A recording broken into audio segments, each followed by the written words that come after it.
So, alongside Jeannie Clark and Neil Cameron, you wrote the biography for Lady Blossom. Now, many know her as Steve Austin's ex-wife, but she was also married to Billy Jack Haynes and had a relationship with her trainer, Chris Adams, who would also go on to train Stone Cold Steve Austin.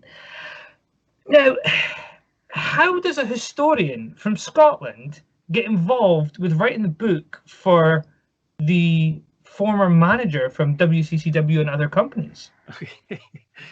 I know it sounds like a kind of really random thing, but we had quite a lot of mutual friends. How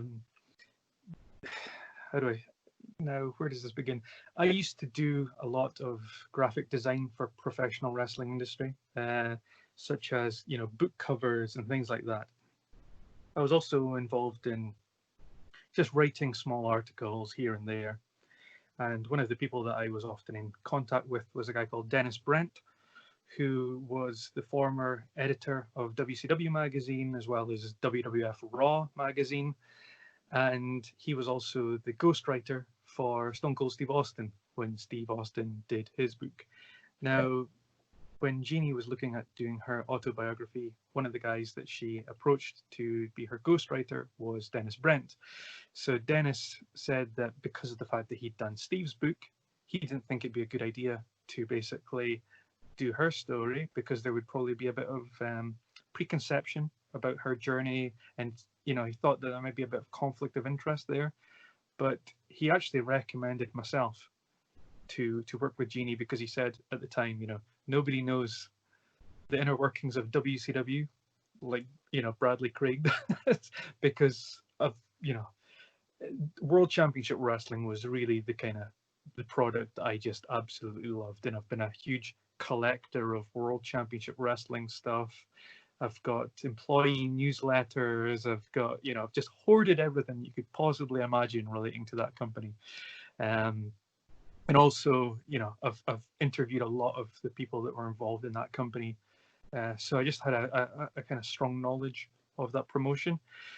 But not only that, I was a huge fan of Steve and knew Jeannie's career. And it wasn't necessarily that was the kind of deal breaker, but it was the fact that I also had the knowledge of British wrestling. So when you take someone that has a knowledge of British wrestling and then WCW, you almost have Jeannie's journey. Yeah. So that's fascinating. So can you describe for me what the process was like trying to write somebody else's life story? Because it wasn't just you. So Neil Cameron involved in the writing process alongside you, or did he have a different role?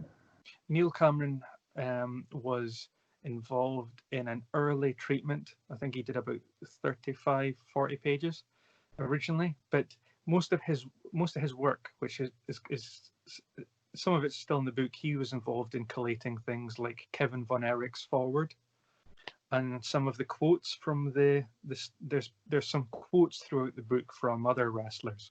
So he was involved in that aspect more than I was. I was basically the principal writer of her story from start to finish. His role was more the kind of supplementary information, such as quotes, etc. Fact finding in terms of that.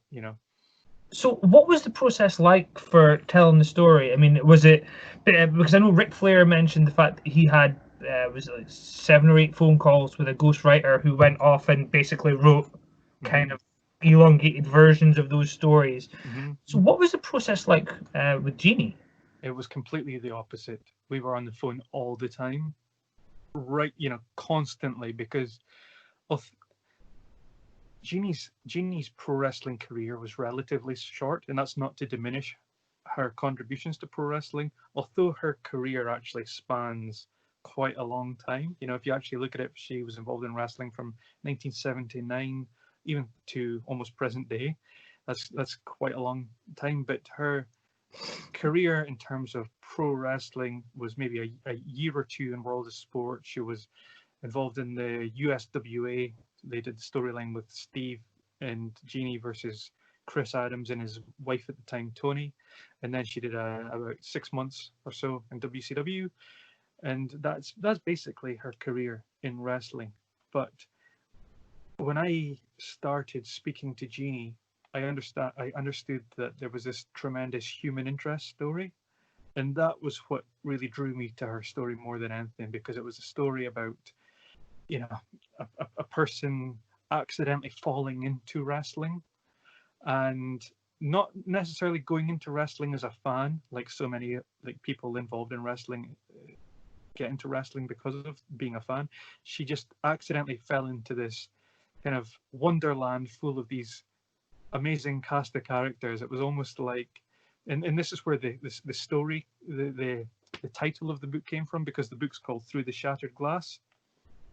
I saw so many similarities to her story and the Alice in Wonderland, uh, tale, the kind of idea of someone just going through the rabbit hole and then finding all these wacky characters like you get in pro wrestling. And I mean, also, when you're talking about wacky, I mean, she married Billy Jack Haynes. You don't get any more wacky than that. he's wacky now, but I don't think he always was. No. No, no. I think he's changed quite a bit, because of personal choices. You know. Yeah, if for anybody who hasn't seen it, there is a shoot interview that he did about conspiracies. I'm not going to repeat any of them, but go out of your way. It's definitely an interesting watch if you've never seen it. Mhm. So, how when you have all of these telephone conversations, Mhm. how do you sift through the stories that obviously you have interest in, Mhm. and the stories that would make a good book, Mhm. and the stories that she really wants to have in, but Steve will sue her, or Billy Jack will sue her, or somebody might take offense to the story that would cause a problem. How do you balance that and tell somebody else's story? Well, I mean, the thing that's amazing about Jeannie is that she's the least bitter person in the world. You know, and in terms of, when you think about when pro wrestler wives have told stories, there's often an element of bitterness, in terms of, you look at the likes of a Linda Hogan book or some other books that are on the market, and some of them haven't been particularly flattering. But the amazing thing about Jeannie's story is that so much of her tale was about her 18-year battle with drug addiction Mm. and overcoming that, where she really owned all of her, her failures, and was completely honest about so much stuff. It was such an important story to tell. I I was just amazed at how this person accidentally went into pro wrestling, had a life that took her both sides of the Atlantic to the top of the World Wrestling Federation. I mean, although she, it was Steve's career in the WWF, she was involved in so many aspects of his character. It I mean, was the just, most important one is on her yeah. because of that English phrase, Hmm. drink your tea before it gets stone cold. And that's um, probably the most famous wrestling character Hmm. ever. I mean, Hulk Hogan's probably the most famous name, but Hmm. Stone Cold's probably the most famous character ever. Yeah. And I think people sometimes forget how important that person behind the superstar is, especially knowing that things didn't work out for them. But there was obviously, when he's main eventing WrestleMania, his kids are in another continent, Hmm. and there's another parent who has to pick up the pieces from that. Hmm.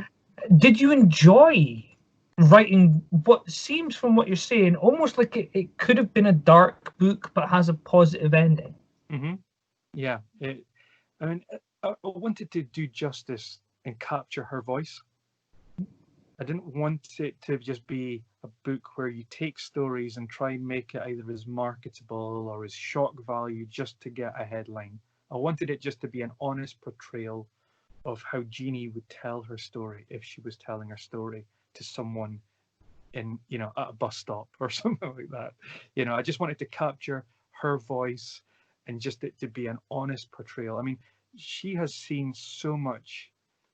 I wanted almost the facts to present themselves. And when you actually look at the things that Jeannie's been involved in, Jeannie was the next door neighbor of Gino Hernandez. who and saw his body getting taken out of his apartment from a drug overdose. She was best friends with Tony Adams, who was, you know, Chris Adams' wife. Chris Adams had such a temper when he was drinking that he left a trail of casualties when it came to females. So, you know, and she's come out of all of these without all these stories without being a bitter person. All these, like, you know, she's seen so much negativity, but yet she's always used that negativity to almost for positive good. She's tried to use her darkness, and she's actually studied things like counseling, etc., because she's tried to use her negative experiences to help others. So that was, you know, I just thought it was important to try and capture who she was in that respect. But also, when you look at the people around 1997 to 2000 and say 2007, in a 10-year period, there were about 60 or 70 people under 50 that died from drug overdoses or drug-related illnesses in pro wrestling under the age of 40 or 50. And when you look at that casualty list, that's unacceptable. So Jeannie was one of the few people that was such a huge drug addict at one point, but she managed to get herself clean, still remains clean, and has been for the last 6 or so years, and wanted to share her story because she's almost like the only survivor of a certain generation, whether it was Brian Pillman, Rick Rude, Kurt Hennig, you know, so many people from even to like the generation after, like the Tests and the, you know, there's so many names, basically, so many names. Yeah. A huge casualty list, and she's one of the sole survivors of that lifestyle. So, whilst you clearly had fun writing this book, even though there was some deep content there, is there somebody else's autobiography that you would want to just get to grips with and write? I mean, what I like about writing is trying to capture someone else's voice every time. So if it was another project, I'd maybe like to do somebody like maybe a dual biography of the Steiners or someone like that, or the likes of a Ron Simmons, or so, you know, somebody with a.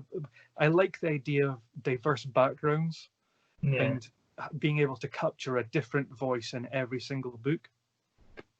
So, I know I mentioned this to you off air. But do you have a Scottish wrestling history book planned? Is that something that is going to be your masterpiece down the line? There's an ongoing Scottish there's 2 Scottish wrestling projects that I'm involved in just now that are going to be released in the next few years. That's great to hear. But thank you very much.